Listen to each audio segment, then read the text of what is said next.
Jadi ini sekarang saudara, orang bicara, cuman bicara pendapatnya, wah saya menolak, saya nggak setuju kalau dokter asing itu diperbanyak di Indonesia, karena dokter Indonesia juga masih banyak, pinter-pinter lagi, dipecat langsung saudara.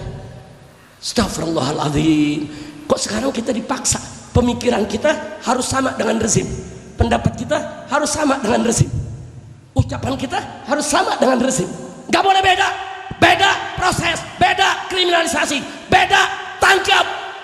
Hatta politik dipaksa, pegawai negeri kalau nggak pilih A dipecat, itu dipaksa namanya sudah, dipaksa, diperhatiin. Pokoknya kalau ada orang kantor tidak pilih sesuai dengan arahan atasan, dipecat.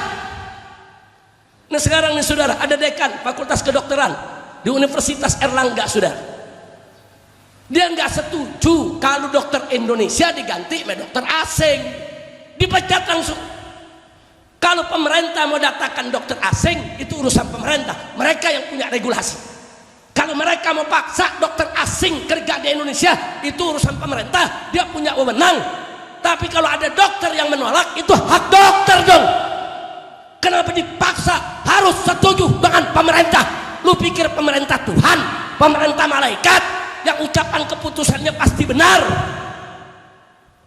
Ini yang terjadi ini sekarang saudara, orang bicara, cuman bicara pendapatnya, wah saya menolak, saya nggak setuju kalau dokter asing itu diperbanyak di Indonesia, karena dokter Indonesia juga masih banyak, pinter-pinter lagi, dipecat langsung saudara. Astagfirullahaladzim, kok sekarang kita dipaksa, pemikiran kita harus sama dengan rezim, pendapat kita harus sama dengan rezim, ucapan kita harus sama dengan rezim, nggak boleh beda, beda proses, beda kriminalisasi, beda tangkap. Saya tanya, itu diktator bukan? Otoriter bukan? Paksaan bukan?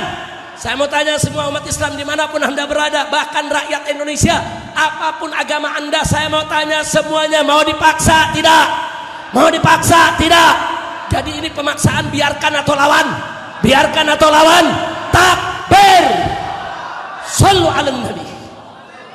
Semua serba dipaksa saudara. Innalillahi, apa-apaan. Nah karena itu kita kembali saudara kepada kaidah Qur'aniyah yang sudah ditetapkan oleh Allah, la ikraha fiddin, katabayyana rusdu minal ghayy.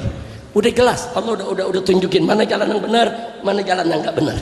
Sudah, udah jelas, dan Allah enggak paksa hamba-hambanya saudara.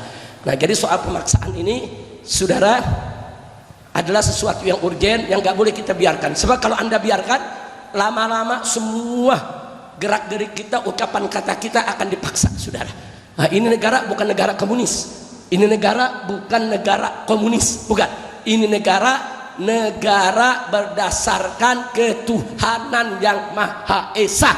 Artinya ini negara tauhid saudara, ini negara yang mengakui agama sebagai dasar negaranya saudara. Ini bukan negara komunis, ini bukan negara iblis, ini bukan negara setan saudara. Dan umat Islam maupun umat beragama mana saja yang ada di Indonesia ini harus dijamin kebebasan berpendapatnya, beragamanya saudara. Mereka punya hak untuk dijamin kebebasannya tanpa harus dipaksa.